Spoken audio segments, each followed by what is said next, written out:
امام اعظم ابو حنیفہ علیہ رحمہ فرماتے ہیں کوئی شخص کوئی کلمہ بولے اور اس میں 99 احتمال کفر کے ہوں اور ایک احتمال ایمان کا ہو، اور اس نے واضح نہ کیا ہو کہ میری مراد کیا ہے، تو صرف احتمال پایا جا رہا ہو، تو اس کے ایمان والے احتمال کو ترجیح دی جائے گی کہ ہو سکتا ہے اس کا مفہوم یہ ہو، اس کو ضرور کافر کر کے آپ نے مارنا ہے۔ تو یہ جلد باز مفتی جو ہوتے ہیں، بلکہ وہ آج کل اصطلاح چلتی ہے فیس بک کی مفتی اور نابالغ مفتی، فتوے کو بھی کم از کم کوئی پختہ عمر آدمی ہو تو وہ فتویٰ دینا شروع کرے۔ یہ اتنے جو ہے وہ جو فتویٰ دینا شروع کر دیتے ہیں، پھر ان کے فتوے کی مشین گن ایسے چلتی ہے کہ پھر کسی کو معافی نہیں کرتے۔ یہ بھی غلو ہے، یعنی صحیح فتوے کو بھی قبول نہ کرنا یہ بھی غلو ہے۔ اور دوسرا یہ ہے کہ بس تم فتویٰ دینے پہ تلو اور دیکھو نہ کہ وہ کیا کہہ رہا ہے اور ایک دم فتویٰ جڑ دو، تو یہ بھی غلو ہے۔ تو فتویٰ یہ شریعت اسلامیہ کا ضابطہ ہے، مفتی شریعت نے بٹھائے ہوئے ہیں۔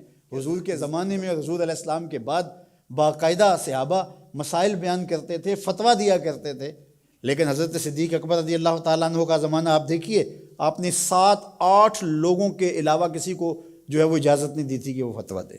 اور یہاں کوئی بندہ عرب سے آیا تو وہ جس سے بھی بات کرے نا تو وہ کوئی نہ کوئی مسئلہ بتا دیا جائے۔ ایک ان پڑھ سے بھی کوئی مسئلہ شریعت کا پوچھ لیں تو وہ بھی اس کے بارے میں کوئی نہ کوئی بتا دے گا۔ اور اسی طرح کوئی مرض ہو، وہ آج کل وہ کرونا وائرس چل رہا ہے نا، تو اس کے اتنے علاج آگے ہیں کہ ابھی تک جو دنیا کے ماہرین بیٹھے ہیں سر جوڑ کے، ان کو بھی نہیں پتا جو علاج یہاں موجود ہیں۔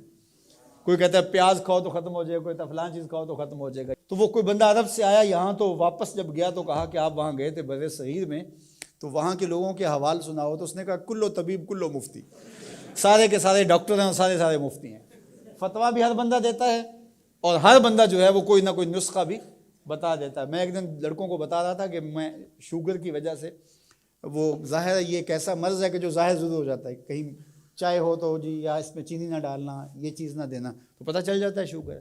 میں نے کہا میرے پاس شوگر کے اتنے نسخے آ گئے ہیں کہ اگر میں چاہوں تو جو ہے وہ اس پر کئی جلدوں میں کتاب لکھی جا سکتی ہے۔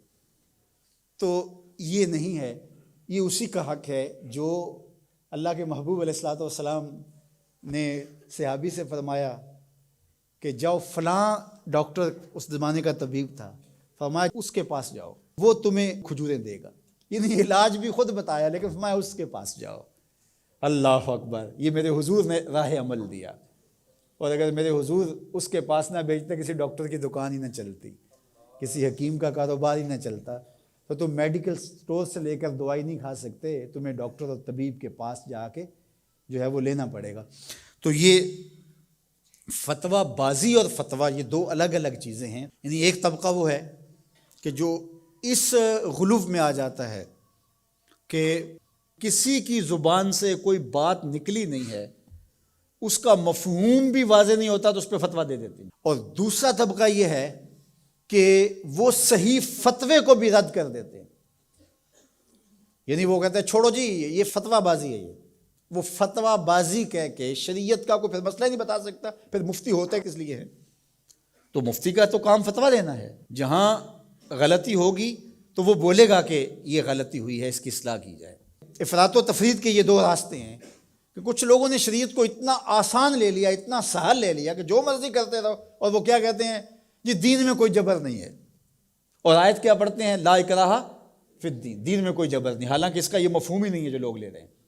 اس کا مفہوم یہ ہے، قرآن کی پوری آیت پڑھیں، لا اکراہ فی الدین قد تبین الرشد من الغی، کہ حق اور باطل واضح ہو گیا، یہ کفر ہے یہ اسلام ہے، تو جب واضح ہو گیا تو کوئی جبر نہیں، کوئی اسلام لانا چاہتا ہے تو لے آئے۔ بندوق رکھ کے کسی کی گردن پہ یا تلوار رکھ کے نہیں کہا جائے گا کہ تو کلمہ پڑھ ورنہ تجھے کاٹ دوں گا، یعنی جبرن کسی کو مسلمان نہیں کیا جائے گا۔ قد تبین الرشد من الغی، حق اور باطل کے راستے واضح ہو گئے۔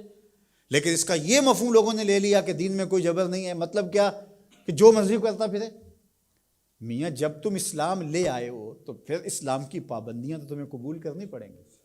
تم کسی بھی ملک میں جاتے ہو تو اس کے قوانین کیا تم وہاں فالو نہیں کرتے ہو؟ اگر نہیں کرو گے تو چالان ہوگا یا نہیں ہوگا؟